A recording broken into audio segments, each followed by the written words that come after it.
I would now like to call upon Mr. Pankaj Patel, President, Ficci and Chairman and Managing Director, Cadila Healthcare. Ladies and gentlemen, Mr. Pankaj Patel.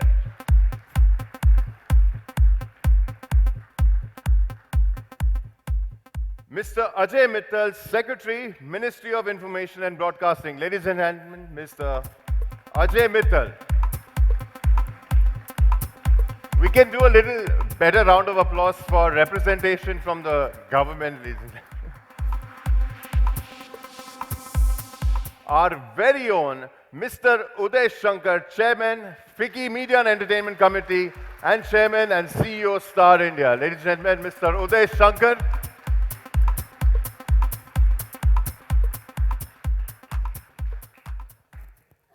His Excellency Mr. Nadir Patel, High Commissioner for Canada to India. Morning, sir.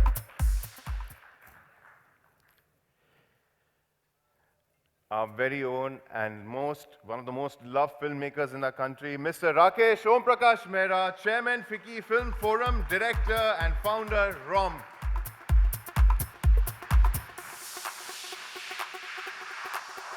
Another prolific personality, Mr. Sudhanshu Pandey, Joint Secretary, Department of Commerce, Ministry of Commerce and Industry, Government of India. Mr. Sudhanshu Pandey.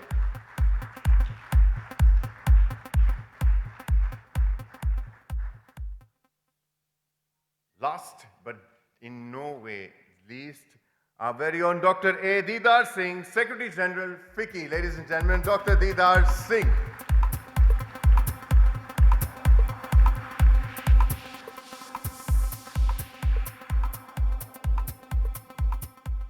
Sir, this is the time of the morning I feel very relieved because now you're on stage and you know exactly what happens from here. Ladies and gentlemen, Ficci Frames 2017, our panel on board, our inaugural session on in full swing. Big round of applause and we hand it over to sir.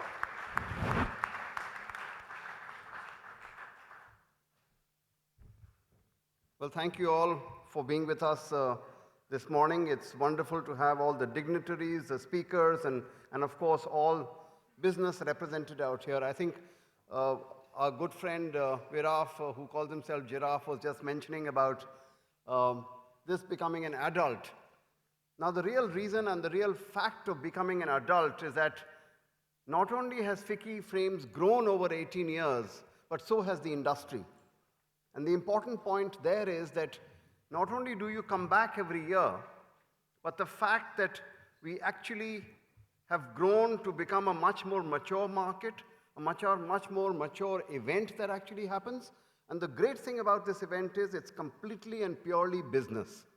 So it's really good to see all the people who are in the actual media and entertainment industry, who come here every year, who talk to each other, who do their deals, and who actually make this thing actually happen to whatever it is today, a $25,000 billion industry is what is expected and is going to. This is fabulous. This is really, really very big. And with registering a 9% growth, even higher than what the country registers, we have seen this actually happen in the last few years.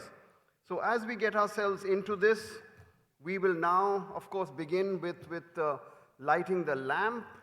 We had a wonderful lady who was to join us. She will, I guess, come in as we do, but has she come? Wow, that's timing. That is timing. Oh. Yes, wonderful. So we can all go straight and light the lamp. Thank you, ma'am, for joining us. Thank you for being with us. And do come up on stage straight away. And we'll start with the lighting of the lamp. Please come. Thank you very much. We're proud to welcome Jacqueline with us here this morning. Thank you, ma'am, for being with us. Let's all welcome her, and we can all now light the lamp. Thank you.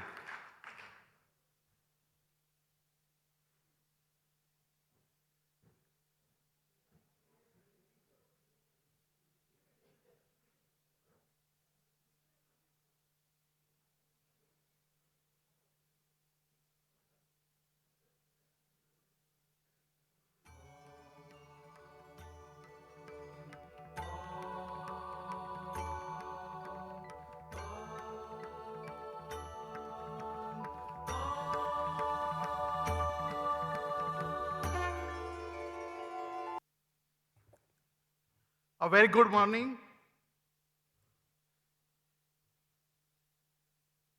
Mr. Ajay Mittal, Secretary, Ministry of Information and Broadcasting, Government of India.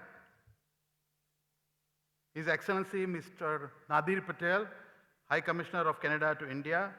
His Excellency Mr. John Terry, Mayor of Toronto, Canada. Our own Mr. Uday Shankar, Chairman, Ficci Media and Entertainment Committee, and Chairman and CEO, Star India. Mr. Rakesh Om Prakash Mehra, Chairman, Ficci Film Forum, and Director and Founder of ROM Private Limited. Our special guest, Ms. Jacqueline Fernandez, Mr.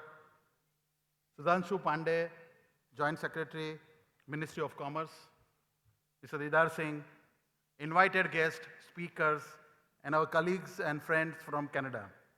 Good morning and welcome to the 18th milestone of Ficci Frames, Asia's only platform which gives equal voice to all multifarious arms of Indian media and entertainment industry. A special welcome to our friends from Canada, our partner country for this year. As you all know, a few years ago, the Indian and Canadian government signed a crucial audiovisual cooperation treaty that helps producers from both the countries exchange technical, artistic, and marketing expertise. Art and culture is a catalyst of bilateral bonds, and we are delighted by the presence of the Canadian delegation this time. It has been 18 years since we started out, and what a journey it has been. Of landmark of policies reached, you just had audiovisual depicting that. Impending measures have been tabled. Challenges have been overcome. Market trends analyzed, and most importantly, relationship being built and strengthened. These relationships over the years have transformed the media and entertainment landscape of the country and placed India firmly on the world map. With the Indian entertainment industry breaking new ground, evolving and reinventing itself, Ficci Frame has been a steady and constant cheerleader, supporting the industry with advice, wisdom, caution, and cheering it with applause. In fact, Ficci Frame has been India's M&A most accurate barometer. The platform has reflected the industry's mood each year and measured success and failure through its deliberation and predicted what is to come. We have seen some landmark speeches by visionaries at this very podium. Frames has been the fulcrum close to 2 decades now, ever since the film industry was granted industry status, and even now when we have finished a century or more in cinema. The Indian media and entertainment industry has been the real melting pot of the global digital revolution. No other industry has been as affected and as effective in adapting the digital economy as the M&A industry is. Amongst all the sectors, it is media consumption which is the most dynamic force on digital platform. Consumer tastes have changed radically, and the concept of linear and traditional media is long gone. Young people watch everything online. Most of us get our news on the social media and so on and so forth. Even opinions are shared, liked, and shaped on Twitter or Facebook, and the world is as it exists no more. It's time for us to accept and work on a 360-degree transformation in our businesses. Even as I say, this is the question that looms large. How do we maximize this new media in terms of monetization, outreach, and utility? And for this, we need a clear-cut policy framework delineating IPR and content ownership laws, infrastructure development in telecom technologies with high-speed internet and access to far-flung reaches of the country. A user monitoring system which could graduate into a full-fledged rating currency. A transformation towards subscription on the part of the consumer. In fact, that is why the theme of this year Ficci Frame has been thoughtfully titled as Digital Divide or Dividend. Unless we can completely master this digital wave, we won't reap the real dividend. The need of the hour is to think ahead and find that perfect balance between the content, platform, and monetization. To make this happen, we need to have deliberations between industry, government, and international partners. This is exactly what we shall set out to do over the next few days. The foreign direct investment inflows in the information and broadcasting sector in the period April 2000 to March 2016 stood at almost $5 billion as per the data released by DIPP. Some of the forward-thinking global deals have been struck in the sector which give us hope for the future. Dance2 Aegis Network Limited, the UK-based media and digital marketing communication company, has acquired Perfect Relation Group. Kedzenia planned to expand its footprint in southern India by investing 100 crore rupees. Vice Media LLC, the US-based digital media and broadcasting company, has entered into joint venture agreement with Times Group to open a new bureau and production hub in Mumbai and launch digital, television, mobile, and branded content in India. Cinepolis, the Mexico-based multiplex chain, plans to add more screens by investing around in India. The global video streaming giant Netflix has entered India as high-speed internet connectivity is becoming rapidly available to us. Nearly 1/5 of the India's 1.3 billion population is now online. The most academic awardee Jungle Book spectacular graphics were created by a Technicolor in India. Reliance Entertainment and DreamWorks, along with the participants of media and the media and entertainment, one has formed a cutting-edge film, television, and digital content company called Amblin Partners. Scoop Whoop, an Indian digital media and content startup, is expanding its video production unit called Scoop Whoop Talkies, another evidence of current trend in consumption. Is the government in the know of full potential of these truly exciting sectors? M&A is the window of our digital future. And the sooner this is established by our policymakers and stakeholders, the Indian M&A promises the country to be the world what is the real challenge and real opportunity this industry provides.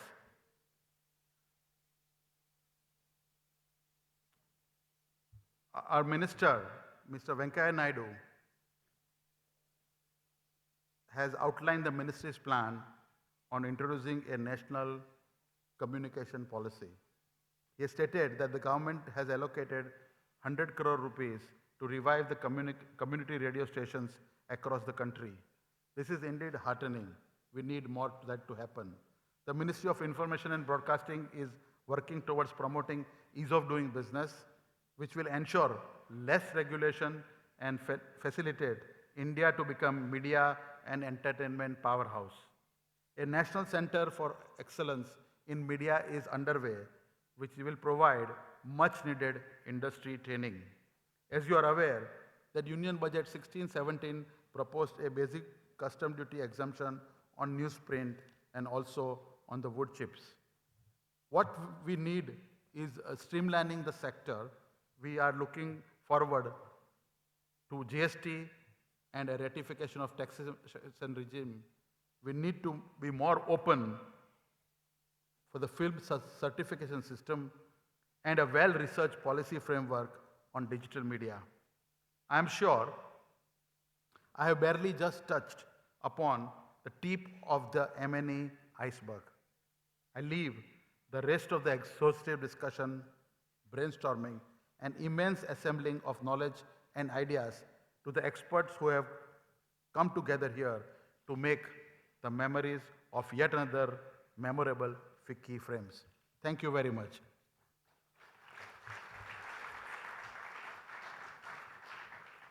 Thank you very much, Mr. Patel, for pointing out some of the trends that are already happening and listing us some of the activities that government has been supporting, which actually leads this happen. But to now give us a theme address, may I call upon Uday Shankarji. You're all aware he is the CEO of STAR, but more important for us, he's the one who actually drives the Ficci Media and Entertainment Committee. So thank you, Mr. Uday Shankar. Thank you for always supporting us to take it to this level. Thank you. Please. Thank you, Mr. Singh. Your Excellency, Mayor of Toronto, Mr. John Tory, Mr. Nadir Patel, Honorable Secretary, Information and Broadcasting, Mr. Ajay Mittal, Joint Secretary, Department of Commerce, Mr. Sudhanshu Pandey, Mr. Pankaj Patel, Rakesh Om Prakash Mehra, friend Didar Singh Ji, Ms. Jacqueline Fernandez, friends from the world of media and entertainment. Before I put in my two-bit in front of you, I think a loud round of applause is in order for the 18th year of Ficci Frames.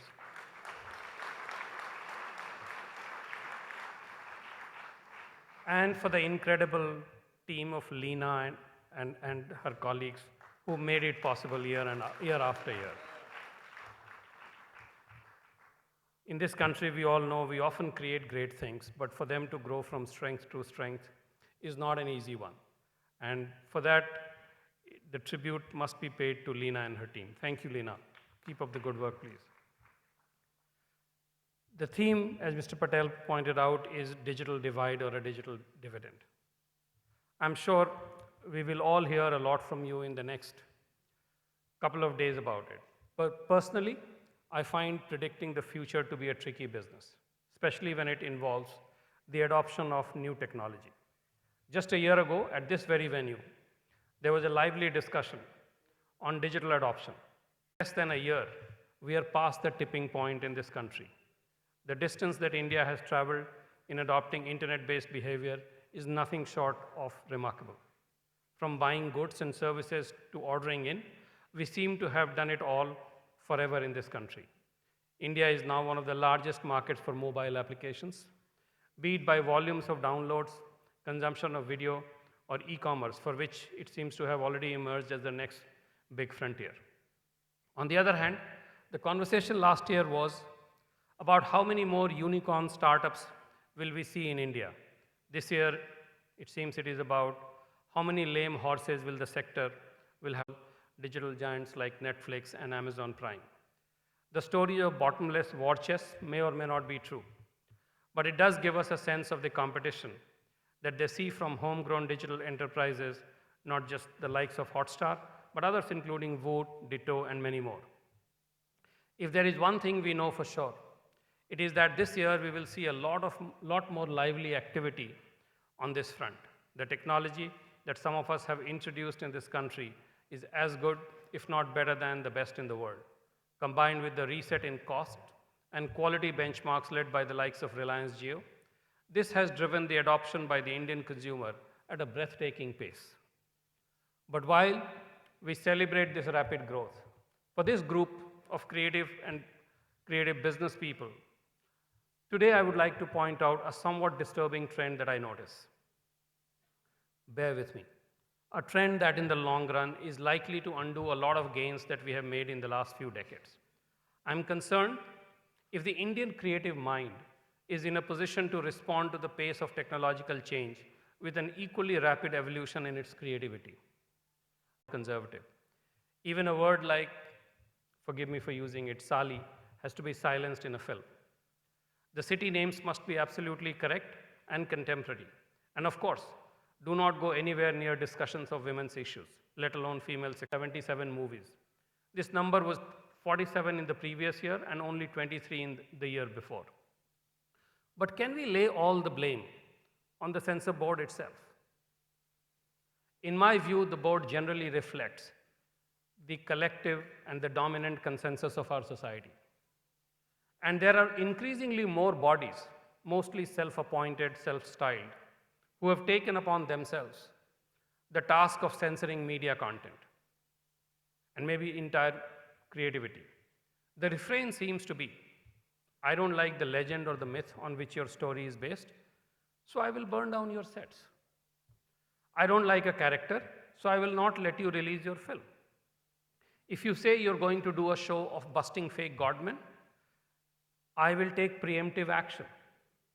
And what is becoming alarming now is that sometimes even the forums that you would seek redressal at are more inclined to bless the street side censorship than speak for the freedom of expression. Take, for instance, the example of our own movie Jolly LLB 2. A few days before the release of the film, we were asked to screen it to a group of lawyers and medical professionals who were to decide whether the scenes were appropriate or whether they insulted any profession or institution. This was despite the fact that the movie had been certified for universal release by the censor board. And this is just one example. Let me give you a very recent example, in fact, from yesterday. A case of habeas corpus came up in one of the courts in India yesterday, where the father of a non-adult girl who had eloped with her lover went to court seeking direction from the court to get the authorities to produce the girl. The girl was produced in the court, and she said that she eloped with her lover because this was on the basis of an idea that she got from watching a Tamil film. Guess what happens? The entire regional censor board has been asked to present themselves before the court. Because the moot point is not to examine the claim of the woman, but the moot point is to see why did the censor board give an approval to that film, which encourages young girls to elope and fall in love. Thank God, no one has yet gone and blamed the Duryodhans and Ravans of the world on the film industry.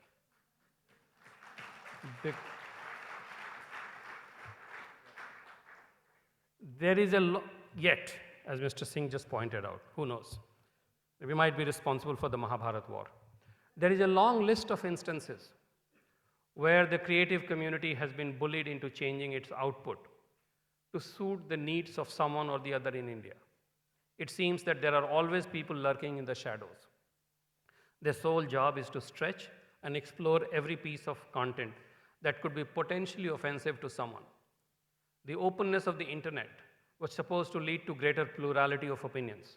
Instead, it has created a violent polarity, a forced extremism on every matter that has made gray the least acceptable color in all discourse. As a society, we have raised the stakes of every argument to narrowly legal and brutally physical consequences. There seems to be no room left to have civil debates and no place for those who disagree. Punishment for disagreement seems to have become the norm. The institutions tasked with protecting expression and plurality seem to be at loggerheads with the objective itself.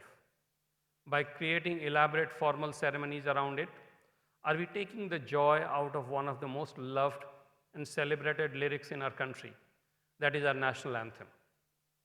What's frightening is that the court order has just become yet another weapon in the hands of any goon who's keen to stamp his authority in any theater in the country. We are rapidly descending into a mindset where the most critical objective of a work of art is to make sure that it offends nobody, no matter how many thematic or creative compromises it has to make.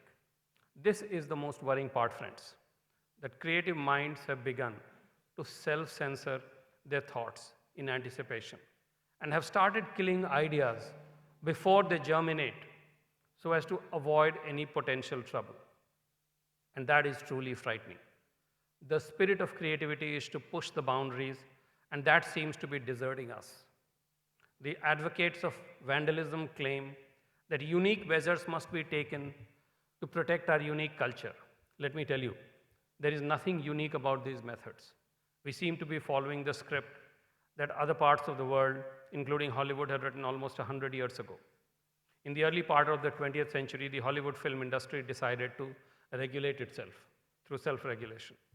It adopted a production code and insisted on its enforcement for almost 25 years.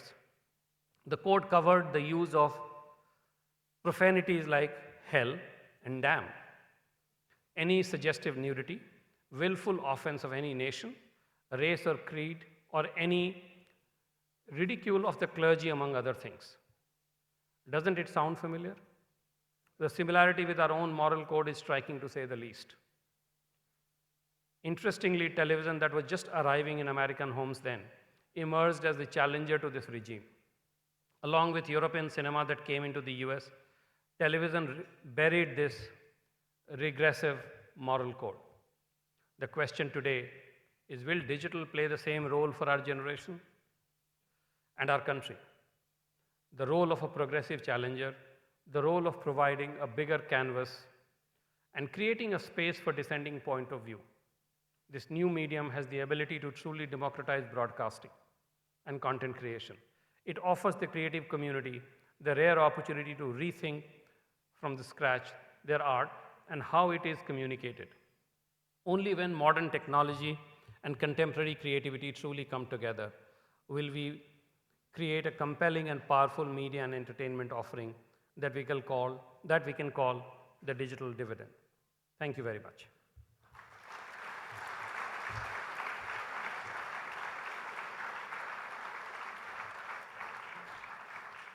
Thank you so much, Uday. In fact, I must share something with you. Just yesterday, Uday was telling me, he said, how do I come every year to Ficci Frames and say something different? Well, obviously you can. It's quite remarkable. He's raised a very important issue, and I'm glad that you took it into the whole digital divide and digital dividend context of what this year's frame is, because that really is what determines it. It can be a divide and a dividend at the same time. And it's up to the industry, and this is where business and the industry comes in. We are the ones that have to stand with this and make sure that it is a dividend, and really the 2,000 plus crore billion dollars worth of industry that we have to protect it and make sure that it does well and carries on. This particular year we have also, I guess it's very symbolic and links with what you were just talking about taking a stand, and a sort of a stand not just in domestic markets, but at a global level.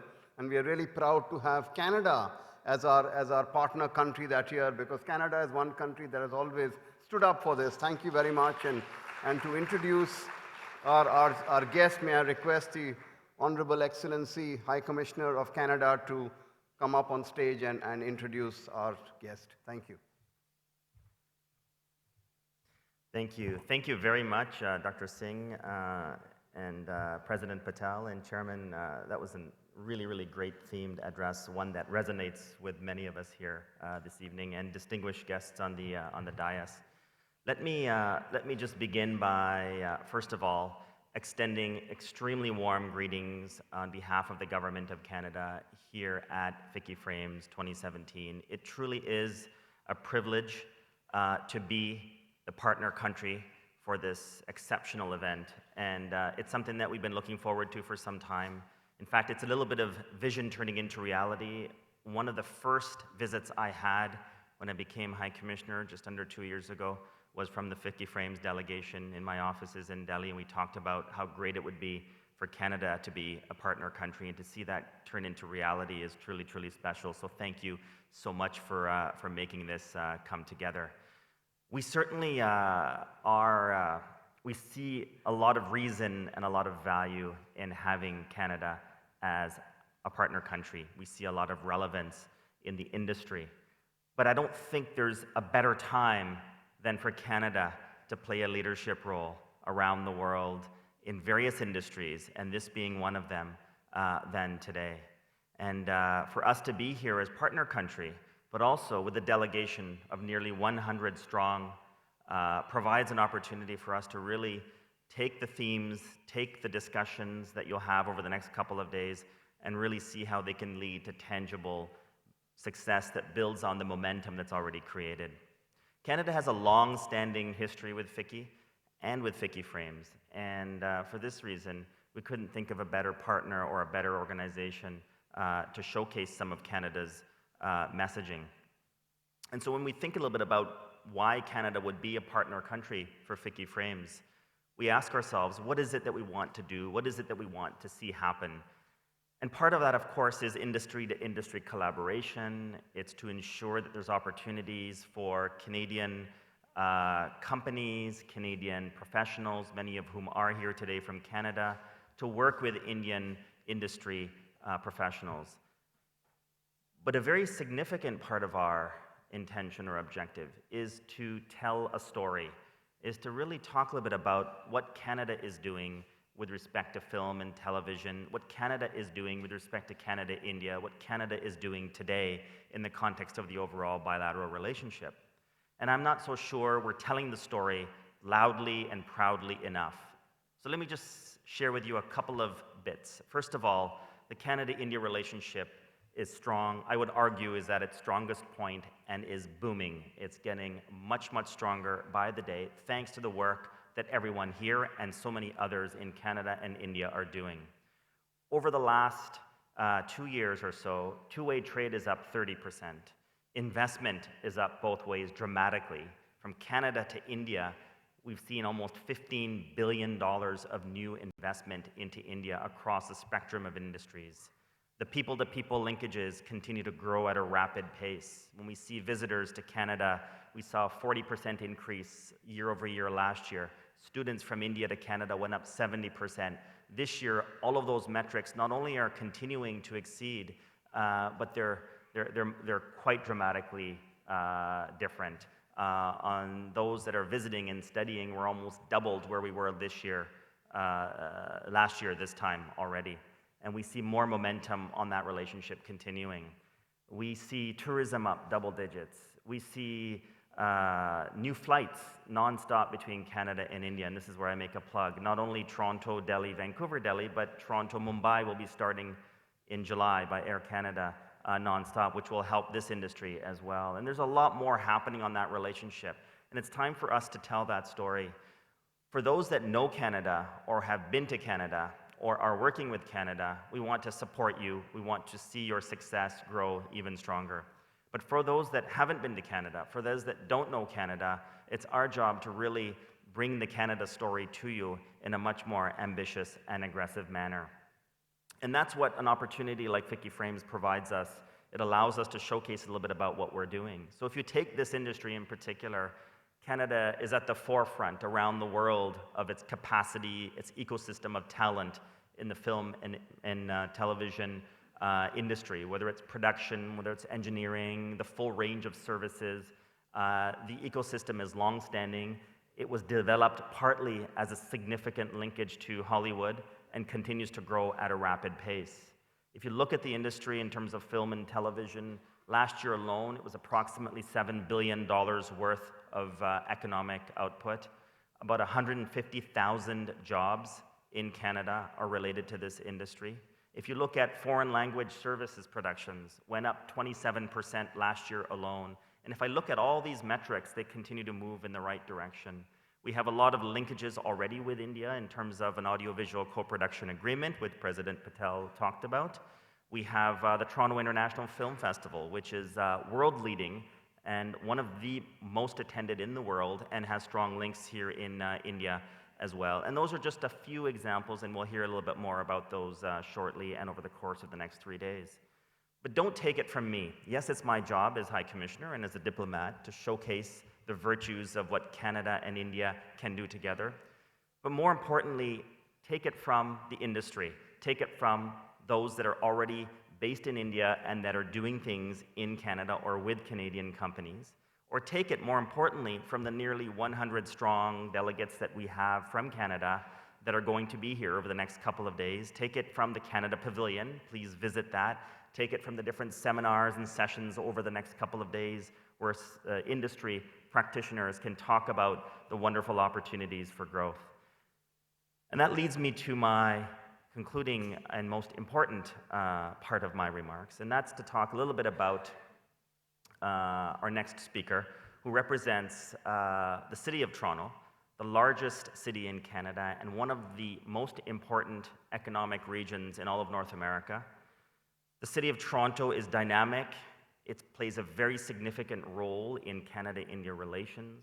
And if you haven't been to Toronto, you must visit Toronto. If you haven't been to Toronto recently, you have to get there, because what's happening under this mayor's leadership is quite groundbreaking. And the city is different. As each year goes by, you'll see something new and something dynamic and something different.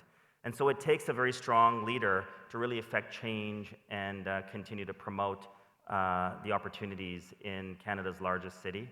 It also takes a strong leader to officially lead our delegation to Ficci Frames 2017, and we're very, very delighted that he's doing that. And it takes a strong leader with vision to really showcase the opportunities for growth in the film and television industry, at which Toronto is at the heartland in terms of opportunities in Canada. And with that being said, he is a businessman, a lawyer, a former politician in the provincial legislature in Ontario, where he was not only a member of Legislative Assembly, but also the leader of the official opposition. And more importantly, what he's doing for the City of Toronto is very, very significant. And I said, I'm proud to say to everyone here, if it's good for Toronto, it's good for Canada. Ladies and gentlemen, please join me in welcoming His Worship, Mayor of the City of Toronto, John Tory. Thank you very much.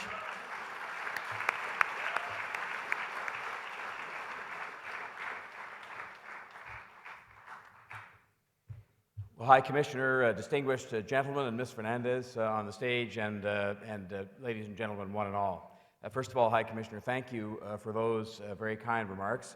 When you're the mayor of the biggest city, and I'm sure it goes on here in India and in all the other countries represented here, the biggest city in the country, it's hard to find people to say nice things about the city. Everybody always is a little bit jealous or otherwise inclined, but the High Commissioner, I thank him for his remarks, and I thank the Indian federal government, the state government dignitaries, and all of those associated with Ficci and Ficci Frames for welcoming us here as partners. I'm a proud Canadian, but I'm also the mayor of the country's biggest city, and I'm going to talk just a little bit about the relationship that I think is so important between this conference and the industry represented here and our city and the very important industry that we have. And it's not just about an industry. The High Commissioner mentioned the number of jobs that depend on the creative industries, television, film, digital productions, and that's important to us as well. But it's about an industry that captures and it helps to express the soul of a community. And certainly I can tell you that our industry in Canada, complete as it is with solid representation from people in the Indo-Canadian community, which is very large and very dynamic, and so it's such a blessing for us to have. More than 1 million Indo-Canadians living in Canada, and the majority of those living in the Greater Toronto Area. And one of the first things that I did as the mayor was to sign with Ashish Kulkarni and the Consul General of India in Canada, in Toronto, an agreement, that memorandum of understanding that was meant to forge new relationships between our creative communities, between the two countries, falling underneath the co-production agreement signed between our two countries. And it was meant to make sure that we had access to each other's sets of skills and each other's ideas and each other's innovations. And it has been followed up now by the fact that we are present here in such large numbers. We've mentioned this morning the delegation of 100 from Canada. I can tell you 40 of those are from the City of Toronto, and I'm pleased to tell you they include not just me as the mayor, but 2 members of our Toronto City Council, Councillor Michael Thompson, who's the head of economic development, and Councillor Nathan Chan, just recently elected to the City Council in Toronto. And what we want to do together is to find common ground in content creation. We want to seek best practices, support technology and innovation, and share this with each other, because we know that India is the largest producer of films in the world, and we want to make sure that we take that and take what we have in Toronto that I'm going to describe very briefly to you and put them together into something that is unsurpassed. More Collywood, we need more Mollywood, we need more Sandalwoods, and we want them all in what is the most diverse city in the world. You may have seen recently when the Mayor of London, and it was a wonderful thing for the world that he was elected, Mayor Khan, in the City of London by the people there, and he declared himself to be the mayor of the most diverse city in the world, and the BBC, as only they could, went off to check that out. And they came back and had said, no, he was sadly mistaken, that the most diverse city in the world was Toronto. And we're proud of that. Our city's been built.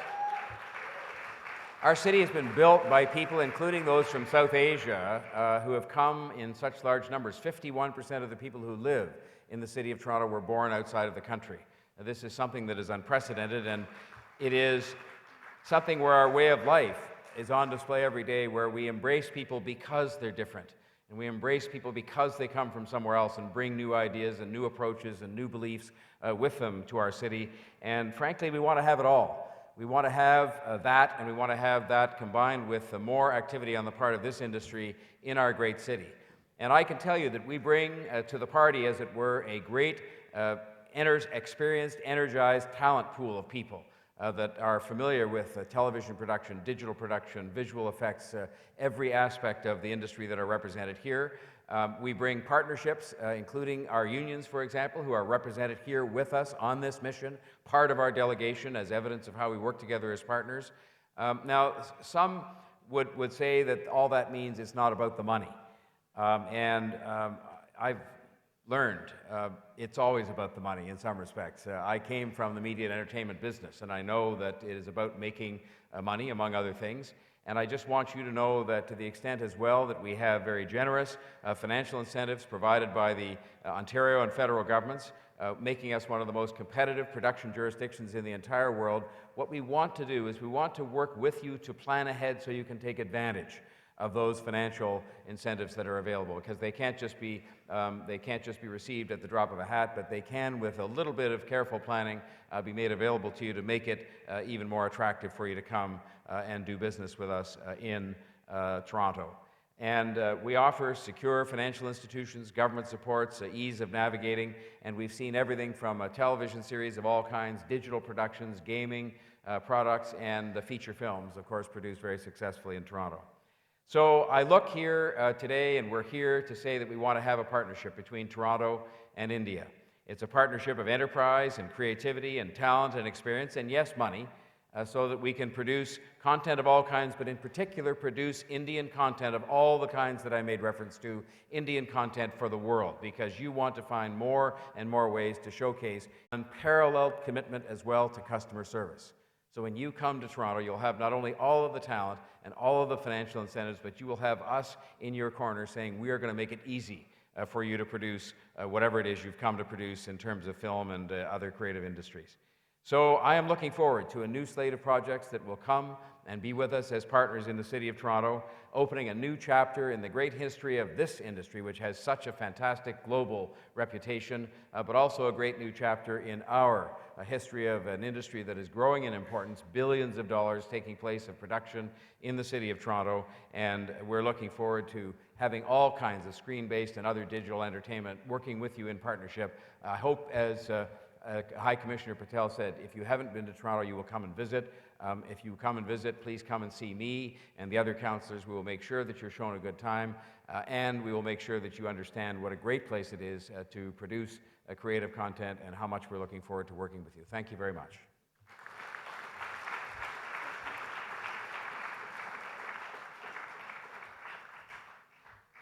Thank you, Mayor Tory, and thank you for us today. And I'm sure that all of you will do business and actual collaboration with us as this happens. Now, as part of our activity, and you heard this mentioned a little earlier also, we always do a report with KPMG. That's really the benchmark for the industry. So may I request the dignitaries to now kindly release the report, and may I also request KPMG representative here to join us on the dais while this is done. The report, please.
Thank you very much. And we have a wonderful Jacqueline who has to now get on to the next inauguration that you're doing. You're welcome to leave, madam. Well, we carry on. May I now request Sudhanshu Ji to kindly give us a perspective from the Ministry of Commerce. We are honored to have him with us. And may I just announce that next year he's going to really be supporting us for even expanding Ficci frames to the next level. He'll tell you about it. Please, sir. Respected Secretary, Ministry of Information Broadcasting, Excellencies on the dais, President of Ficci, and all other dignitaries on the dais. I think I would be very brief and focusing on what is my job, which is what is the commercial and economic dimension of the films and where do we stand. And also a little bit about what is the global regime today around this sector. That is what is extremely important for people to understand. The World Trade Organization, how does it happen? It happens on non-binding basis through commercial and revenue sharing model. Now, what India has been pushing very aggressively, that when the world looks at Indian market for a variety of things, then the Indian industry should also get access to their market when it comes to audiovisual services, where we have the proven track record, we have created tremendous soft power around the world, we have a history and culture, and in terms of the global share, we are quite small. Our total film industry's global revenues are less than about 7% of our total revenues. Now this must change, because for any industry, the domestic dimension is important. But in today's integrated world, if the industry were to treat the entire global community as one market, then your share in that market has to be big in order to bring in the latest technology, funding, to plow back into the industry so that you can take it to the next level. We are today a little over a 2 billion of about, say, 38 billion film revenue. And by 2020, expected about 50 billion, we will be just about 3.7 billion. But when it comes to number of films, then we are the leaders. So where is the mismatch? There are a number of factors where I won't go.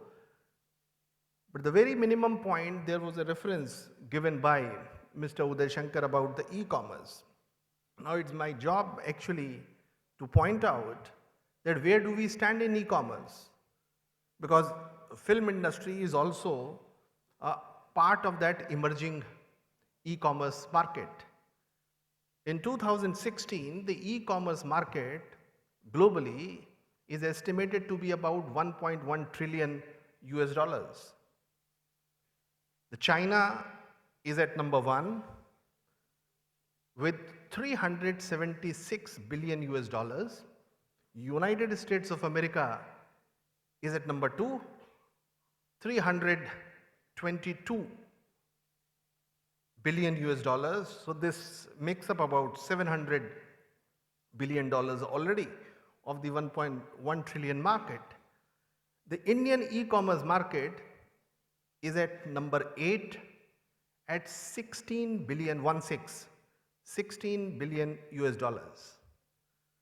The point I am trying to make is there's a long journey to be made, and we have to start this journey somewhere. We have shown our standing in the domestic market. We have also created a footprint globally, and we have to build now on that footprint to generate revenues. Just 3 years ago, when we participated in the Chinese International Festival on Services, they called CIFTIS.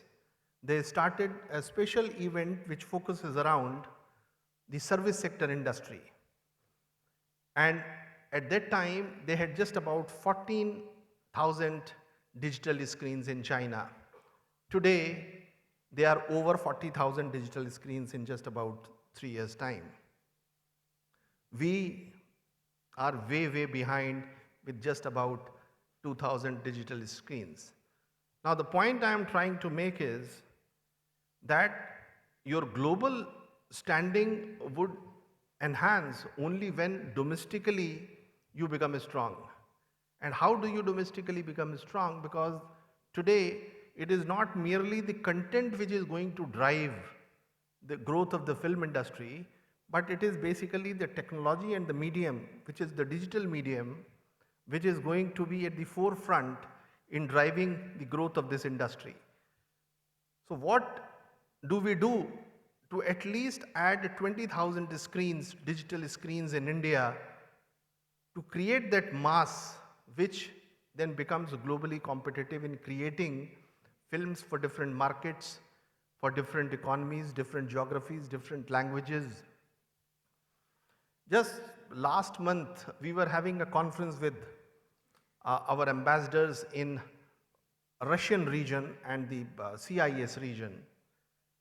And all of them, they said that till couple of years ago, Indian films were extremely popular in the entire region.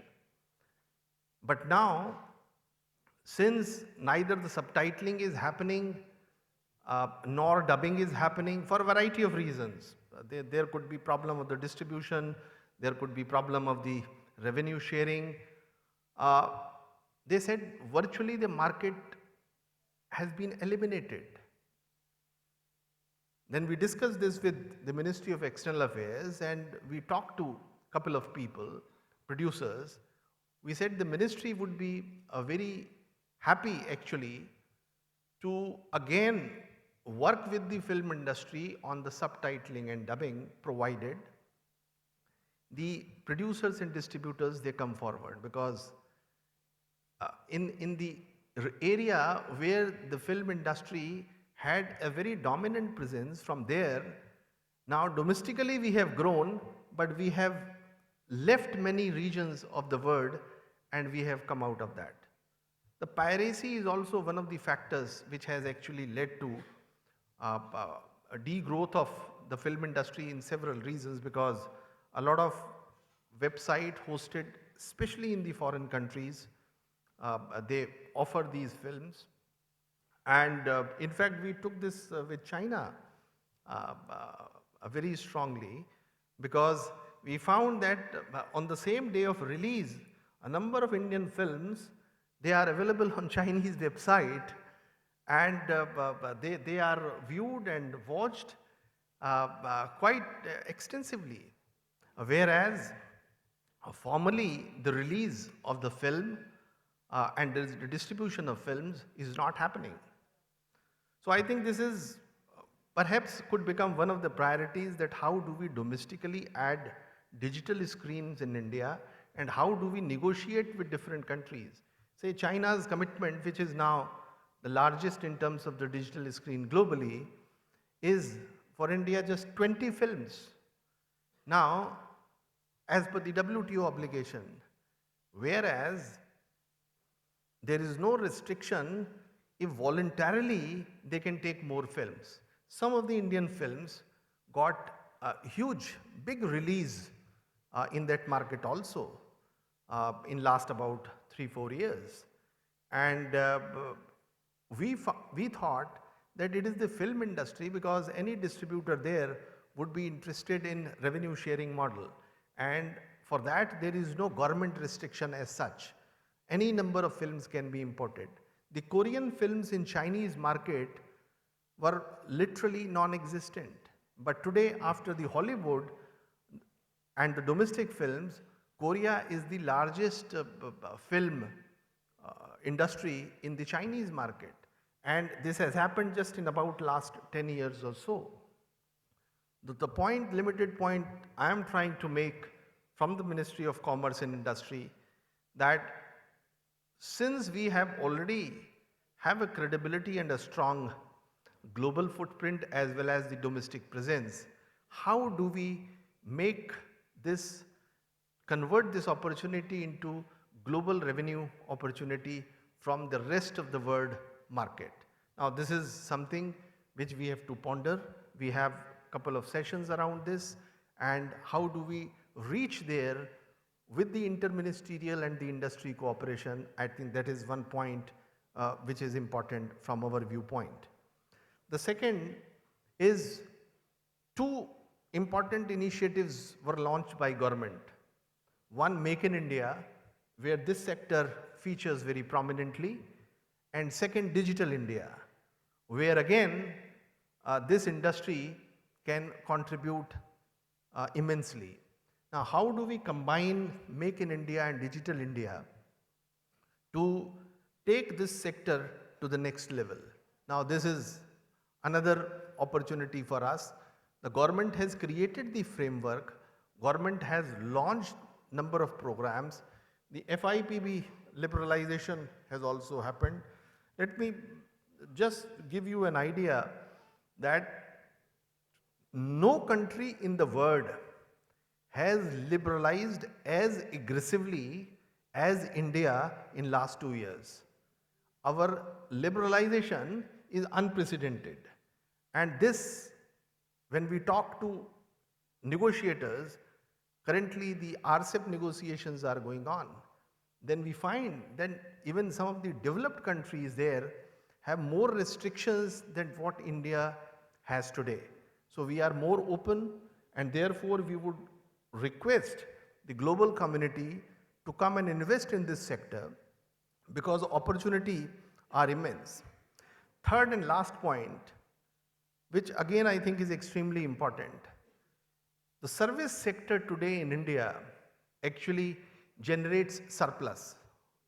On the merchandise side, if the India has to grow, because India's energy requirements are huge, and we have about last year export of about 262 billion US dollars, but on the goods side we are deficit, and this deficit in last about 10 years has ranged somewhere around 75 to 80 billion US dollars.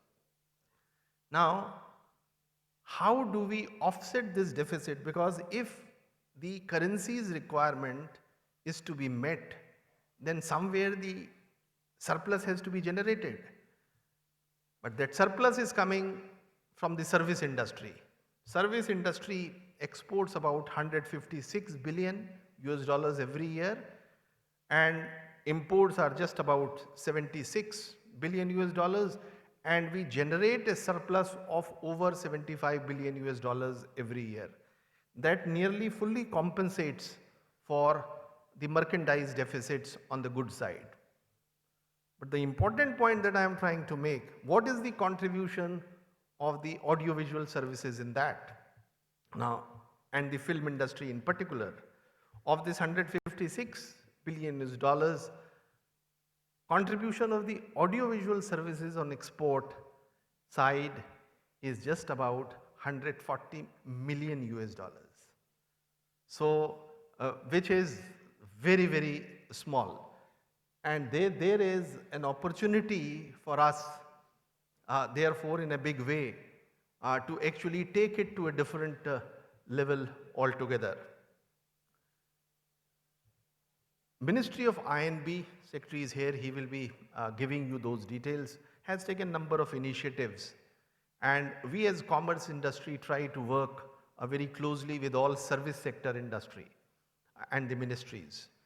And the film shooting is one area where India offers immense opportunities to producers around the world, and we can be a fabulous destination. Already a number of state government along with the central government have started offering a lot of incentives, a lot of facilitation, which has started showing results. But as I said, it's a complete mindset change which is required in order to remove a number of barriers which even exist today, and for which all of us are working very, very consistently, and I am sure in coming years we should be able to break some of those barriers and take this industry to a completely different level. As Secretary General Ficci mentioned, we want this sector to contribute much more in terms of generation of global revenues.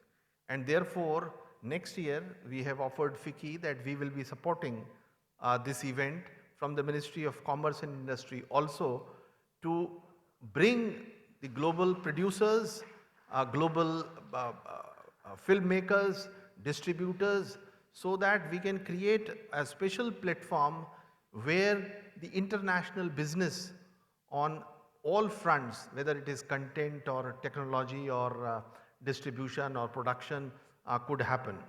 So with these words, I would like to thank Ficci Frames organizers who have done tremendous work in creating this event. Incidentally, I participated in the first event, Ficci Frames. I participated in between, and today when Ficci Frames is 18 years and is going to start its journey towards globalization much more aggressively, fortunately I am here again. Thank you very much.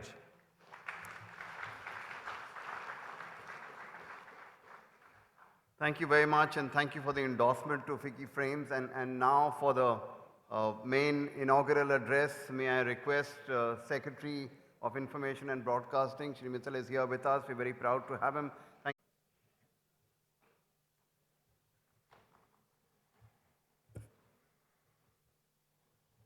His Excellency Patel, Excellency Tori, Pankaj Patel ji, Uday Shankar ji, distinguished guests on the dais, dons of the media and entertainment industry, representatives from the government of Maharashtra and the central government, friends from media, ladies and gentlemen.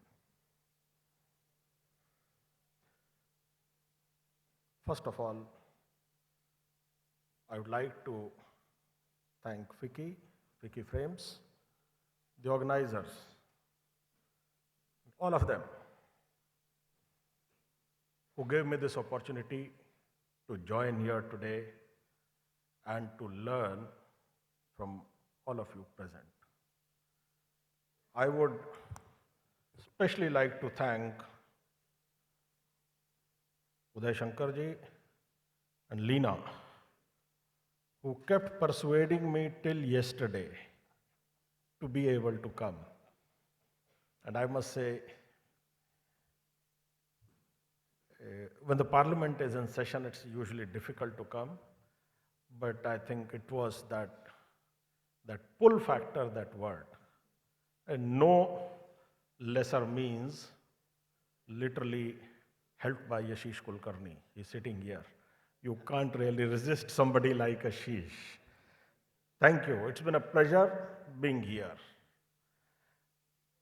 The criticality of the India's media and entertainment sector can hardly be overstated, both in its contribution to the creation of incomes and jobs, and also in its role as one of the great pillars of strength of the world's largest democracy, which has a history and tradition going back to thousands of years.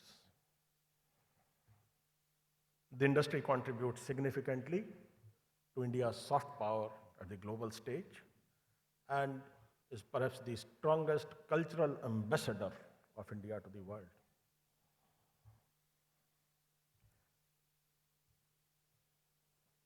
Uday Shankar ji mentioned about the three aspects of media and entertainment industry: the content generation, distribution, and monetizing. It's a tribute to the creative talent of India. And all of you, quite a few of whom are present here, that content is, and content does not remain a very big issue anymore. Rakesh ji is sitting here, and so are quite a few others. I wouldn't even know them all. Content is not an issue anymore. Steeped in our own tradition and in our history and culture and traditions and the great diversity of the country that India is. Our creative people are capable of creating, as they have proved, world-class content in abundant measure. And where we really need to move now is the distribution and finally monetizing. Because as His Excellency said, well, it's all about money at the end. It's all about money.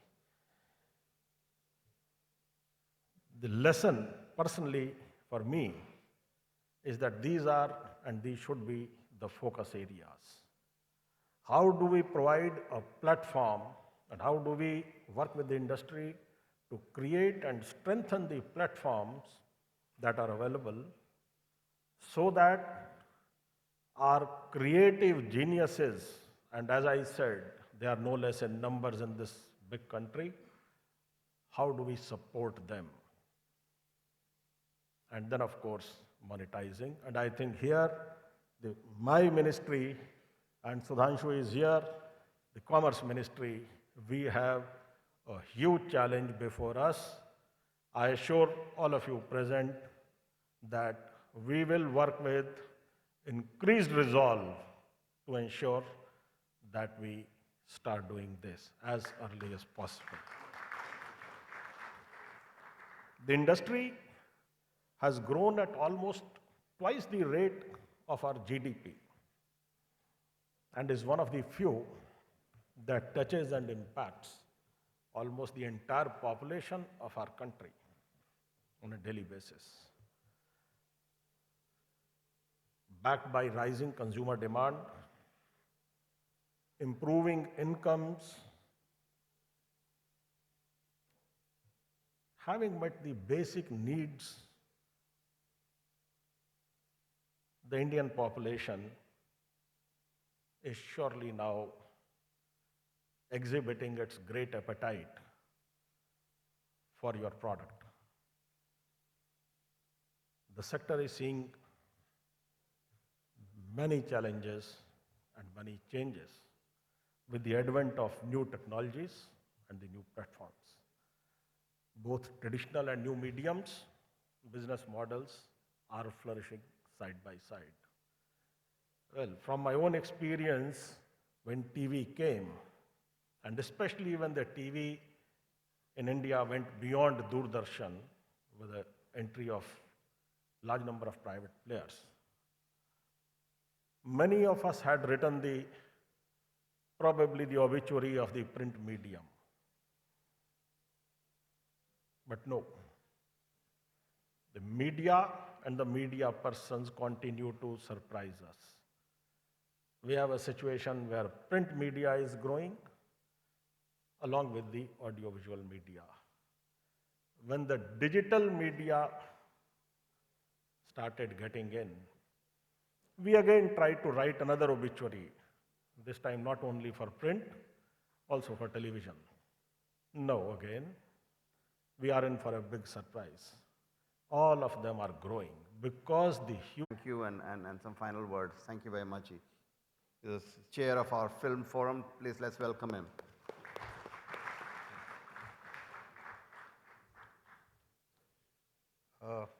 Dear friends, good to see you year after year and in strong numbers.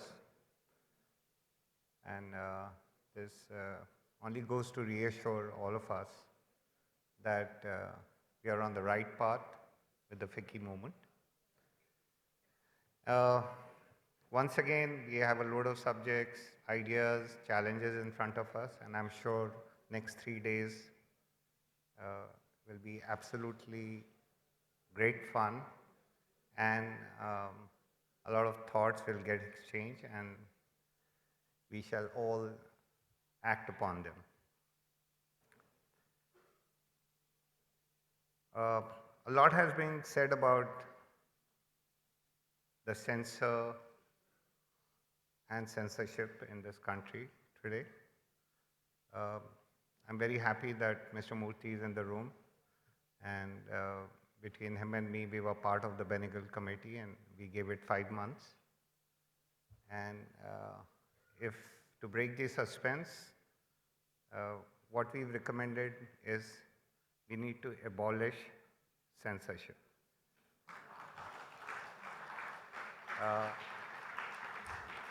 In complete clarity, there are no ifs and buts. There cannot be a scissor anymore in this great country if we need to preserve the freedom of expression. So the recommendation is to introduce certification based on age, but no censorship whatsoever.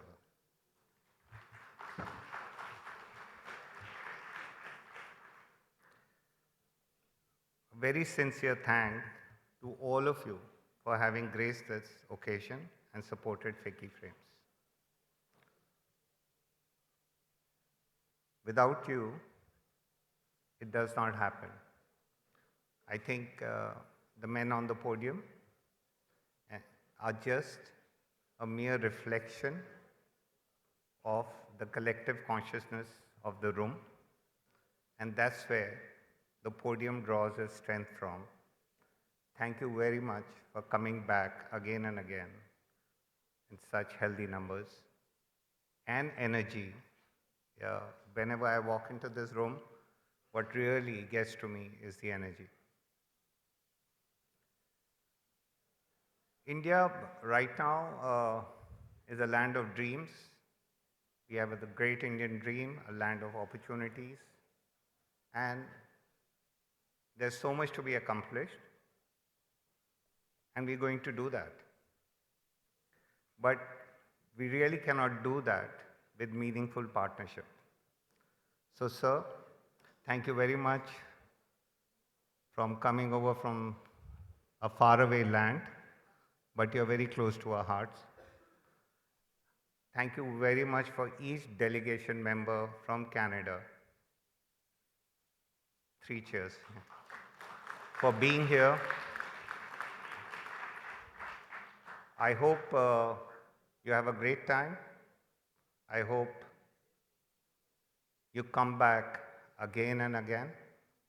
We have a saying called Athati Devo Bhava, which actually I was trying to understand the meaning. It means come back. My dear friend, my guest, do come back. So, yes, we need to make money. I totally agree. But I beg to differ at what cost. We need to create content. Yes, we are. We will create content. We will be imaginative. We will preserve our tradition. We will look into the future. But I think where we are failing is we are failing the nation, is to take the content to the people of the country. So unless, sir, we start a revolution and the beginning of people's theaters in this country, all that we create will have very little meaning. Today at the breakfast with you, I actually heard myself saying that piracy is good. And I said, oh, what have I said? Where did this come from? That there should be piracy. And why did I say that? I was a bit angry with myself, and then there was a moment of self-realization that at least with piracy,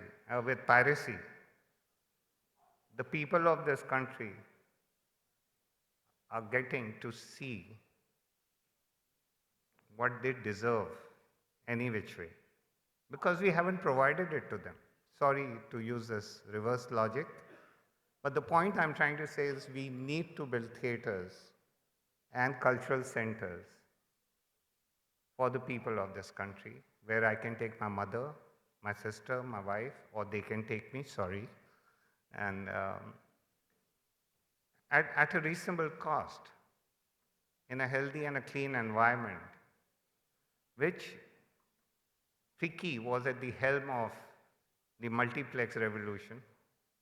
Ficci was at the helm of so many other things, and I'm extremely confident that Ficci will be at the helm of this new age of cinema exhibition in India, which, if I may term, will be the people's theaters, set all across the country, and the numbers, and we're gonna beat China, not to worry. A lot of us quote China all the time. So that's not an issue. It's great to have good and healthy competition. At least there are milestones. So we're going to do that.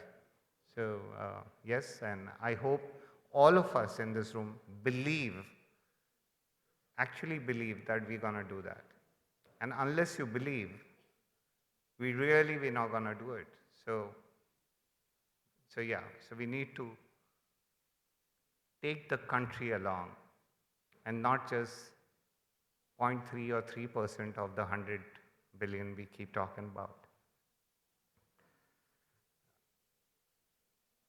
I have to thank our committee chairman, Mr. Uday Shankar, not for just supporting us, but for leading us from the front, for showing us the way, for his terrific ideas and bold thinking. He has not only been an architect of one of the most successful media M&E organizations of this country, but what he's also done for all of us is that he's been a thought leader. So, sir, please keep leading us. It's very important.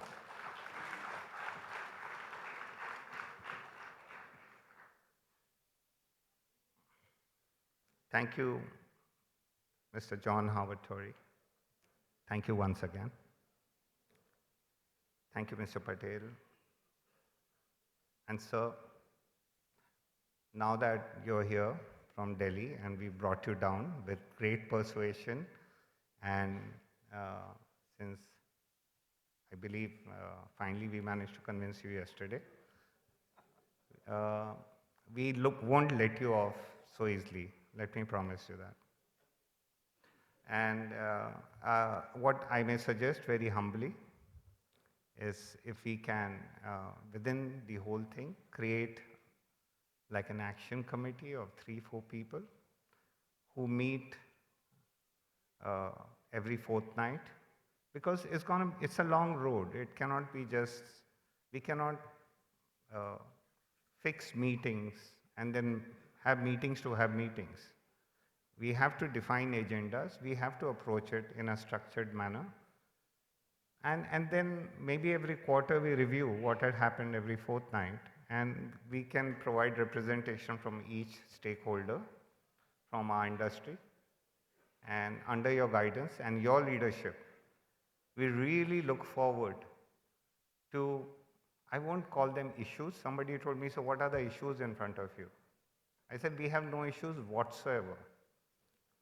We have opportunities. I look at abolishing censorship as an opportunity. I don't look at it as an issue. We have to do it, and this generation will have to. So let's give it the next 3 years, and fortnight after fortnight, and let's see where we get.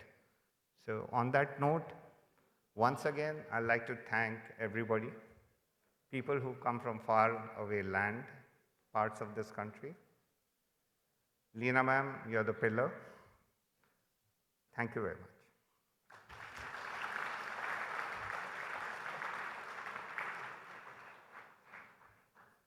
Thank you very much. That takes us to the close of the inaugural. Sorry for being delayed on the rest of the sessions, but we'll start right away. Leena, would you like to start the next session?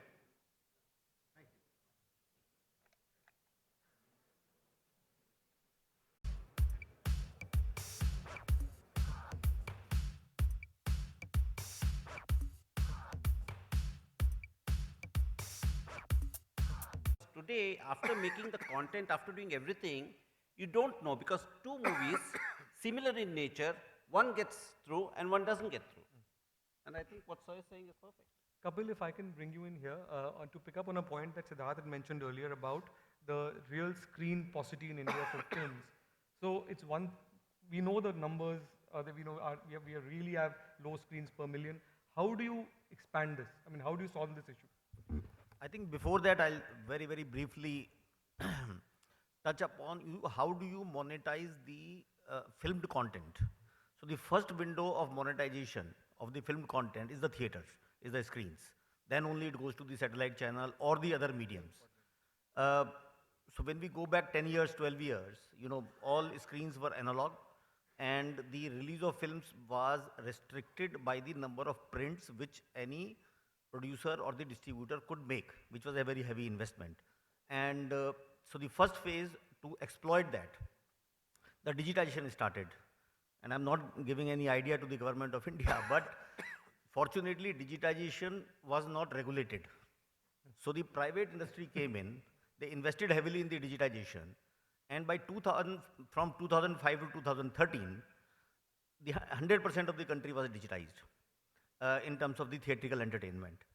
Through that digitization, the same 9,000 screens in 2005 and 2016, by 2008, the 100 crore rupee club was created. Then by 2009, 200 crore club came, and by 2016, 300 crore. And the last movie did almost 400 crores, 387 crores, Dangal. It was because of the digitization. But this is only from those 9,000 screens. As Siddharth mentioned, we have 7 or 8 screens per million of population. China has 30. China has added 23,000 screens in last 3 years. 23,000 screens. Last year they added 9,000 screens. Equivalent to India, they added the screens. So the moot point here is that, as a country, we need at least 20,000 more screens. Now, capital is available, willingness is there, facilitation can be done. It is restricted only and only because of the regulation. Because there are 30, 40, 50, 60, 70 approvals required. There have been instances where the multiplex is invested heavily in a multiplex. It took 2 years to get the approval, 3 years to get the approvals. It was very politically driven or locally driven. So all the investment, it was going waste and there was a fear. So the growth of the screens is not happening. Today the screens are growing only at the rate of 2% per annum. We are adding 150 to 200 screens, that also in the multiplex sector. So the issue is that the moment we move from regulation to facilitation, immediately the growth will start. And growth is not going to come just from multiplexes. The growth has to happen all over the country. There are entrepreneurs all over the country who are willing to invest, who have land available, who have money available. Because the multiplex sector is very expensive. You have to bring cheap entertainment to the people all over India. So we need to add 20,000 more screens, and that is possible only if there is facilitation. So nobody is looking for any subsidy from the government, but the moment we move from regulation to the facilitation, that growth, if China can add 23,000 screens, I'm sure we can add 20,000 screens in the next 5 years. Why not? So that is the main issue, and that is to fill that gap, which is, in the villages, in the small villages. Now there are initiatives which are taken by various people by taking the cinema on wheels and showing it free of cost to the people. So, so there are 1,500 cities and towns where these screens exist. There are some villages which are getting covered, but the huge gap, the 20,000 more screens, and I think that is what is the need of the hour. I was really struck by the statistics that really struck me to me in the film industry this year is that Dangal was seen by less than 4% of India's population on screens. And you can correct me if I'm wrong. On that note, the Secretary of the INB Ministry, Mr. Ajay Mittal, is here. Sir, if I can please request you to come on stage and join this discussion.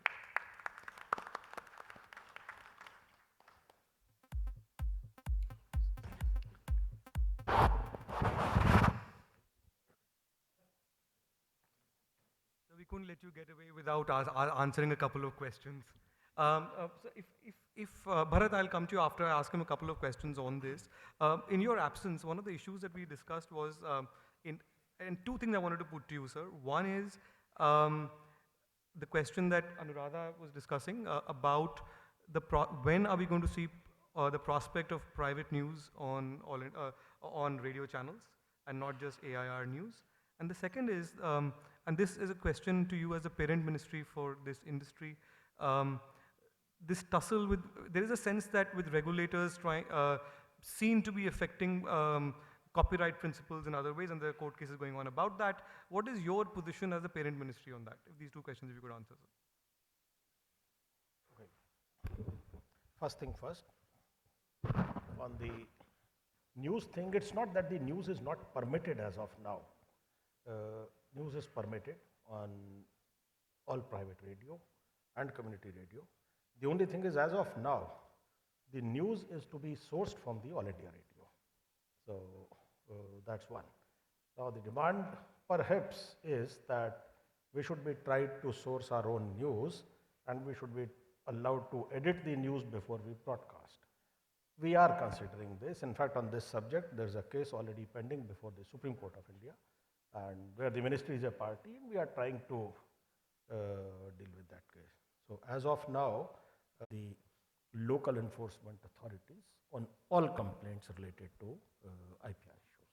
So one more question on the issues around censorship, in particular on the threats of violence to filmmakers, recent incidents of sets being set on fire, and so on and so forth. You responded to that question in the morning, so when it was raised in the opening session, you responded to that by alluding to the law of the land, saying that there are self-appointed guardians of morality, but there is the law of the land, and you instantaneously by saying something. I mean, this is not just theory. The last political campaign, the major role of the news media was to amplify news from one individual. So everyone is a content company. I think that's the first thing. That leads into a second observation, which is platforms which take advantage of connectedness across consumers typically enjoy these winner-take-all dynamics or exponential growth rates, which will always outpace traditional growth in content industries. And the third is this blurring of industry boundaries, which I think many people have referred to, where what we call content and distribution and platforms or hardware and software, I mean, it's essentially now one game. We're basically all playing in the same space. I mean, what struck me over the last 10 days, I was just reading news feeds, is the extent to which Twitter, Apple. Mithil Saab, I hope it's not unfair to you and to your colleagues in all the government departments. It's just a comment which Ficci and all of us sitting here should address. Fringe elements is always spoken about. They will continue. Jallikattu was the largest fringe element in Tamil Nadu. 70% of the people who went for the protest have never seen a Jallikattu in their life in Tamil Nadu. So now Maharashtra is reworking the bullock cart. Now you'll ask me, what's the relevance to my question? If this happens in the media and the entertainment field, I think we are asking for a larger political resolution to what can happen in the next 5 to 10 years. That's just my thing. I want to leave my thoughts with you, because majoritarianism of the Jallikattu got the central government to respond within a couple of days. Right. We just have time for one more question. Yes, over there.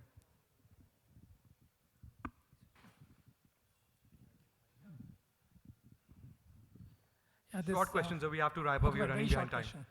Okay, Siddharth, I would like to know, because you mentioned about creative people have started self-censoring themselves.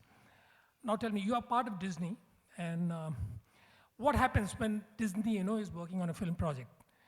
Are you not, Disney also doesn't go through a process of self-censoring in order to ensure that it gets certain kind of rating, from the rating agencies? Is it not the fact that you also modify your content in order to get it passed from certain Question rating is about agencies, whether in self-censorship, UK or in US? This is the question. Got it. Yeah, so I got the question. I'm actually not at Disney anymore, so I've turned independent producer, but I will answer your question.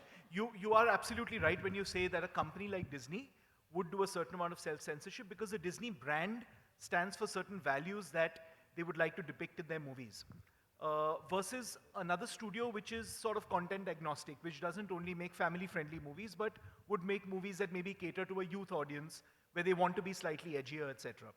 I'm very heartened that the Secretary actually has clarified that we as an industry should not be looking at self-censorship, and that's something we would not like to be doing. But I think we're all responding to the current environment that exists, where unfortunately there are certain fringe elements, and as the Secretary rightly put it, you're not going to be able to apprehend in advance what they might or might not do and how their reaction might be.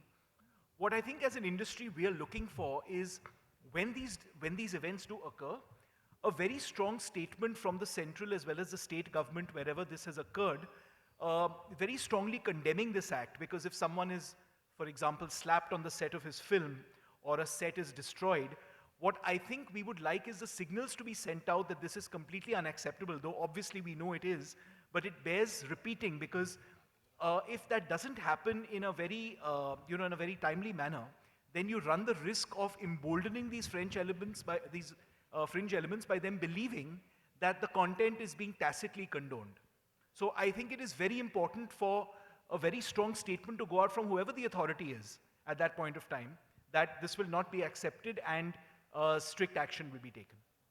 Right, thank you very much. On that note, sir, we have to wrap it up. We are really behind time. We can catch them after the... No, we'll have to close. Ladies and gentlemen, please join me in giving a big hand. No, sorry, we have to close. Sorry. Thank you.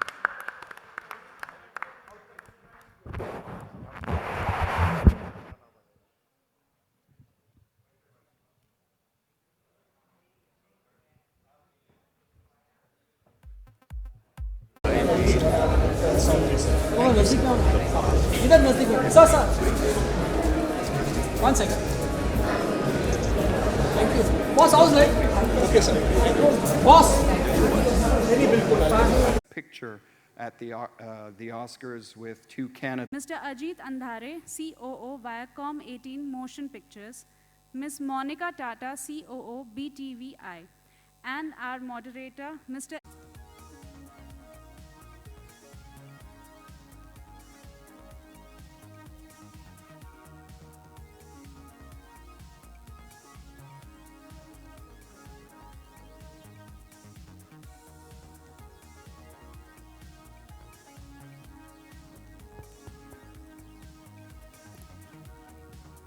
Good evening, ladies and gentlemen. We are many of us on stage.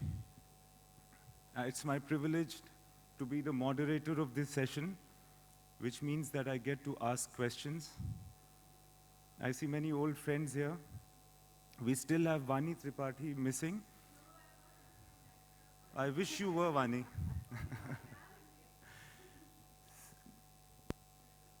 So, as I was saying that I'm privileged to be the moderator of this session, and personally I hate those moderators who speak themselves a lot and never give a chance to actually get to hear the panelists. It's my game today to try not to be one of them. Let's see if I succeed. And many prolific people here, and I'm going to start the conversation very randomly. We'll try to make sense. A small introduction about myself for those who might know a little bit about me. I'll give you the reason why I'm entitled to be over here. It is that the first thing I ever directed on television was a show called Purukshetra, which was a chat show about women. Yes, ma'am, you were there. It was a chat show about men called Purukshetra with a female moderator. So history repeats itself in a different way, like Kabir Das ki ulti Vani. And I am here. Your female anchor is a member of parliament. My female anchor is a member of parliament. And if it had not been for Ajit Andhare over here, I would have been the only privileged male gentlemen here. So, just working in Kurukshetra, as it happens, provided me a lot of insight and experience about women in this country, how things were changing, how interesting things were. And we, in this short discussion, are not going to perhaps come up with anything prolific, but we will mess around till you guys get a glimpse of the lives that we live, that each one of us lives, and in an experiential way, we leave something with you which is of interest. So I'm going to start with Ajit here. Are you getting this mic? Hello, hello. Hello. I'm going to start with you, Ajit. Would you like to say what you do? So I guess, first of all, again, I feel privileged to be here on this panel. I mean, Is the mic working? So sorry, Ajit. Yeah, the mic is working, I think. All right. Yeah. So save the moderator. I am the only one of the male species here. What do? Is I make films at Viacom 18 Motion Pictures. I think what we are talking about is breaking the glass ceiling and the misogyny and all of that. And happy to say that I think for us as a studio, the journey has been one where we possibly discovered this truth, very early, and a whole lot of films that we did. The heroism, did not come from the hero, which is what has happened for almost 50, 60 years in the industry.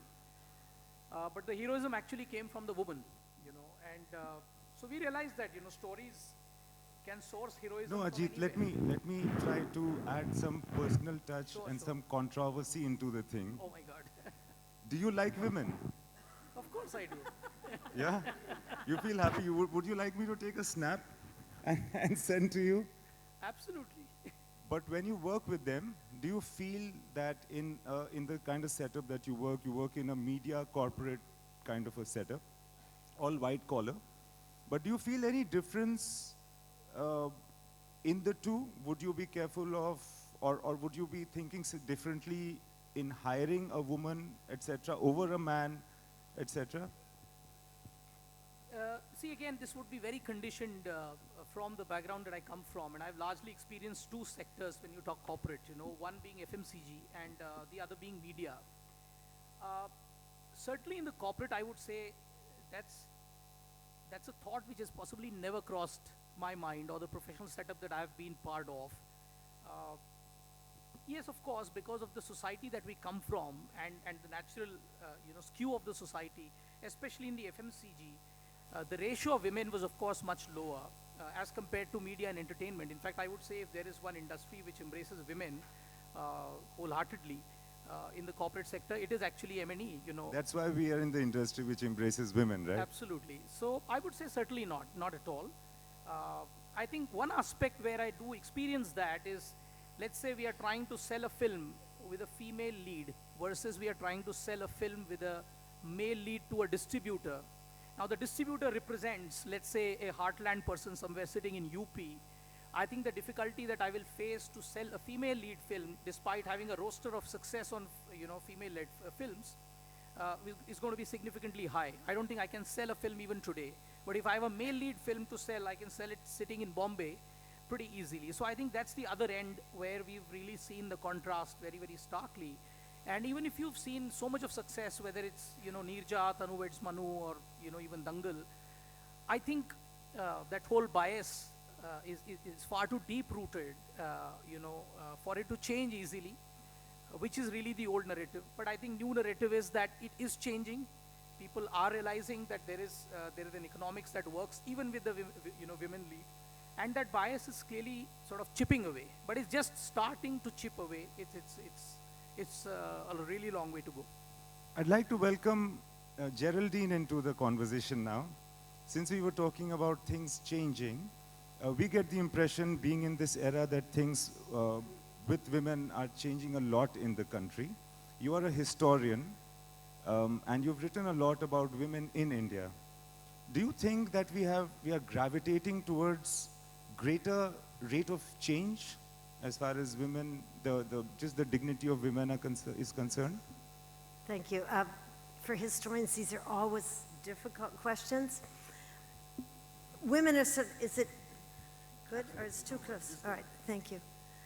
I think there's definitely huge change, significant change, and one of the most significant ones is women in education.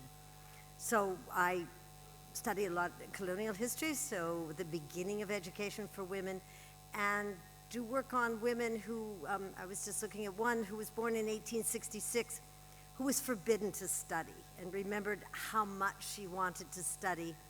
And the boys in the family had a tutor who came to the school. She sat on the outside and was forbidden to even have a book or a pen to write. And so she learned everything by rote and was told by her grandmothers and her mothers that women don't learn. If they do, their husbands will die. So education is one of the most significant changes, and women going into every field.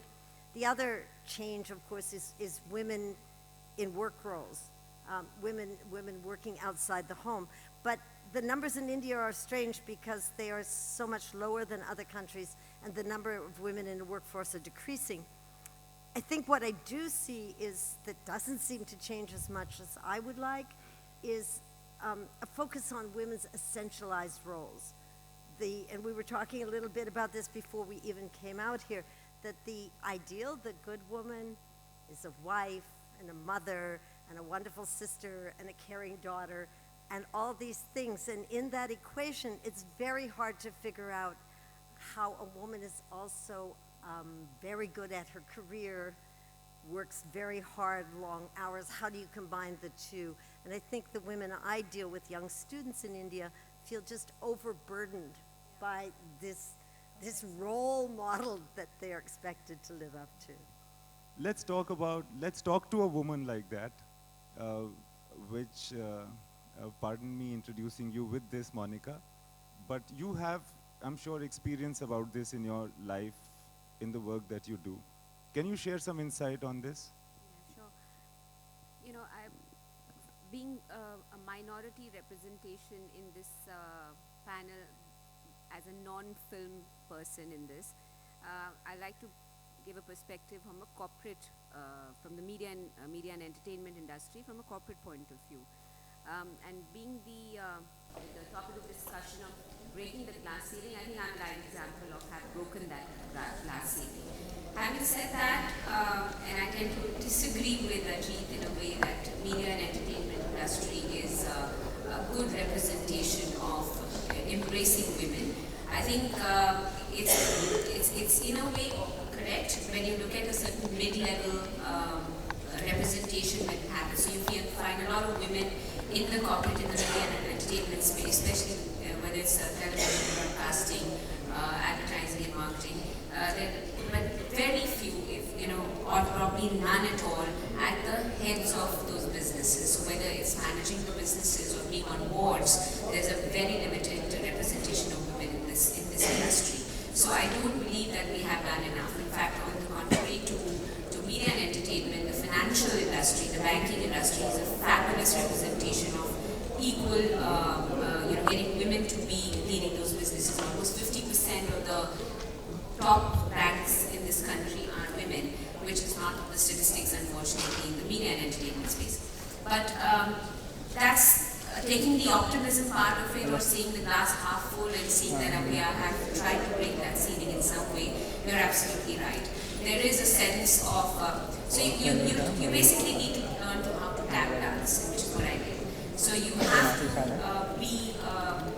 there are certain compromises you do, and I don't call them as compromises, I call them the choices I made. The choices I made as a mother, as a wife, or as a daughter, as a daughter-in-law, as a business executive, those are the choices I took in my career, and I have no regrets about it. Do you think it would have been easier for a man in your place, generally? I mean, in many situations, yes, no denying that. And having been a woman in certain situations, I know I paid the price for it. Especially when I was having my children, especially I think I know that I lost my career sort of growth opportunities because it was presumed that having delivered a baby, you're going to have a tough time to manage career and work, career and home. So it was a presumption which was taken, and I did pay the price for it. But like I said, I don't have regrets because those are the choices I make. There are times you have to make those choices, whether you want to, sometimes I said, okay, it's really important for me to be at my daughter's parent-teachers meeting because that's more important to me than a very important interview or a business meeting. So I took that choice. But there are many times I had to not be there for an annual day function of my daughter because I had to be at a very integral business decision making. So those are the choices one has to make. Well, I don't know whether has to or not, but I did, and I have no regrets about that. Vani, bringing you in, since this is a very general part of the conversation about which is easier, being a man in this world and achieving success, or being a woman and doing the same, and the extra price that a woman has to pay. And you have experience in politics, so you have, I'm thinking, addressed and been with the largest number of people perhaps as far as this question is concerned, and I've also been in media and I've seen you from college. So in your experience, what do you think? Just a very general question. India's to begin with, the subject of the day being misogyny and glass ceiling, actually they are at cross purposes with each other in the country. And we have to remember that misogyny itself, personally speaking and even socially speaking, is very deep-rooted prejudice which actually continues from very, very long periods, probably if you go back to the history and the traditional way of, whatever women insignified, in the country. Misogyny today, the way we look at it, absolutely represents that. So in this conversation, we refer to misogyny as not really the hatred towards women, but a bias against women, Absolutely. right? That the society might have. Absolutely. So which when might you not look be at, the dictionary explanation yeah, anyway. So when you look at the social fabric of the country and when you look at the diversity of the country, what tends to happen is that we need to, when we look at women and we talk about, prejudices against them, we broad stroke them in so many ways. We generalize them, we make it into a kind of a monolith. It is not a monolith at all. The kind of diversity this country has, and with very much the matriarchal societies which are also celebrated in the country, we more often than not forget to speak about them too. Sure. They were also a part of the discourse when the nation was evolving, and this kind of social fabric that we see today was very much a part of it. But having said that, by far, whether it is politics or whether it is media, of course, women, to be represented fairly is a very tough call. But we've also made a mistake as women sometimes, Imtiaz. We've kept the men out and the discourse is incomplete without them. I also feel that it has to be a collaborative approach and a shared responsibility because policy making lies with the men. We, as we speak about representation in Indian Parliament, we are at 11.5%, which in an Asian context looks like a very big broad stroke, but it isn't. So I think the way forward, or the way women are today, this glass ceiling is also about creating a collaborative approach, with the other gender. And until that intermix will not happen, till that discourse will not happen, the narrative will remain incomplete. And I know a lot of my women right friends, who talk about women liberation get upset with me when I say that. But the practicality, or the way you look at it logically, has to be that it has to be a shared collaboration, and if they are not understanding, you will have to make them understand. There is a very interesting thing now, since we are talking about politics. As a kid, I used to wonder why in the United States of America and many progressive countries where women's rights are much more respected than in some others, we have not really had a prime minister or a president, the premier, as a woman, where in countries like Bangladesh and in India, which are supposed to be very backward as far as women's rights are concerned, we've had them. What would you say to that? What could be the reason? Very simply, the answer is always say that these were dynasties which were ruling the countries. It was Sri Lanka, it was also Benazir Bhutto Pakistan, Shrima Bandar Naike, and of course Indira Gandhi herself. But having said that, I think, Imtiaz, we have very consciously worked at women representation. Sometimes these have been very silent movements. For example, the reservation that women got in the local self-governing bodies of the country in 1990s was a very big change. Are you pro that? Absolutely I am. Because remember, as in Sri Lanka, Nepal, Bangladesh and Pakistan, where women are nominated on posts of representation, in India they have to electorally fight them. And remember, gender no more remains an issue when it's a woman pitted against another woman. And the moment the gender is out, the issues become more complicated and more diverse. So they have been silent. And remember, reservation, the bill which is also there in the parliament, which is not getting passed because of course, the patriarchy, and we are addicted to patriarchy in this country. But having said that, it's a socially leveraging position. And we have to remember this social leverage is very important for us as far as representation of women is concerned in the country. So talking about personal leverage with you, Sona, we were just discussing that she performs in front of thousands and thousands of people. She is a prolific singer and a performing artist. So when you tour in the heartland, as we were talking, in the north, as a woman performer, do you do anything special to control your security situation? Before I answer that, I must say this is the first time that I have been on a panel which, not surprisingly, is again a women's topic and women-centric, and so I get invited for it. And I have a grouse every time Times Now calls me. I say, you know, I have a brain that can opine on things beyond matters women, so I would like to be invited for those ones too. I must say this is the first time that I'm sitting on a panel where there are two men on stage. Otherwise, I have to literally think that it's a bunch of women talking about women, and the audience is also mostly women. So thank you to the organizers and the audience. Not in this case, right?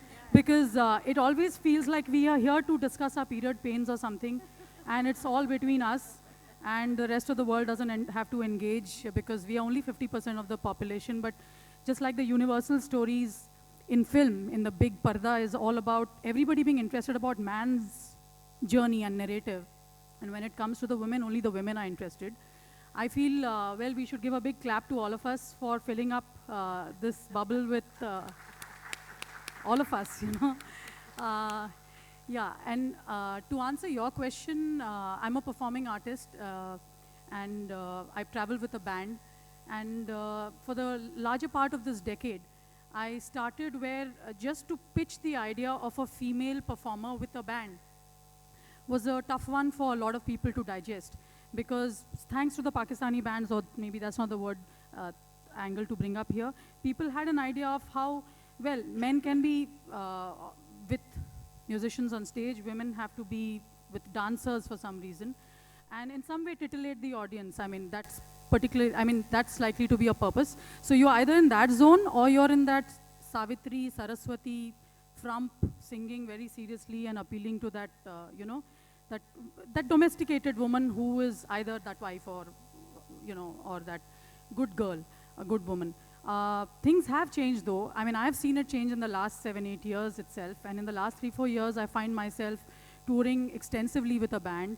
And North India is especially very challenging and a very exciting space to be in.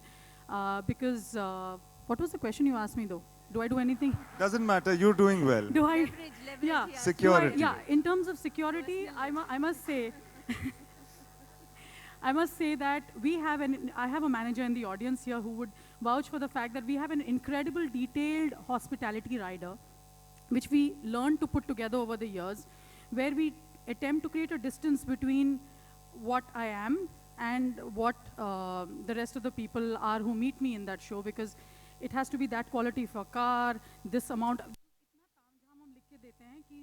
There is a certain belief that, okay, this female performer, you know, breathes in some rarefied air, and therefore she shouldn't be perhaps. touched. People might think that that you're snooty. Sorry? Because you have specifications about how you'd like to be treated on the tour. Yes, to this extent, every time I check into a hotel in North India, I must share this with you, is that आप अभी भी करो, दिल्ली में भी हो, Delhi is your capital, you call up for room service and they will answer you with a sir ji. And I will keep saying, आवाज़ इतनी भी भारी नहीं है, I'm a woman, and you know, I would try and explain that. And it's incredible that even a waiter coming in to serve you, and I'm not talking about Kanpur or some, you know, smaller place, I'm talking about even Delhi, where their natural instinct is that if it's a position of respect, if it's a person living probably alone in a hotel room or seems to have a team or some kind of a boss, some kind of an authority figure, it has to be surgy. The vocabulary itself is not tuned in to understand your gender. That's true, So I noticed that. there's so many little interesting things which add up to show us that yes, things are changing, but I mean, we have a lot of people to go. The one thing I'd like to state up front is that it's not about being the pretty faces anymore or being just visible. I think it's very, very important that women occupy positions of leadership and decision making, and for that, when it comes to the media and entertainment, they actually take charge of creating content and not just being part of content, not being the puppet in the whole game. So that to me is the most critical thing straight on.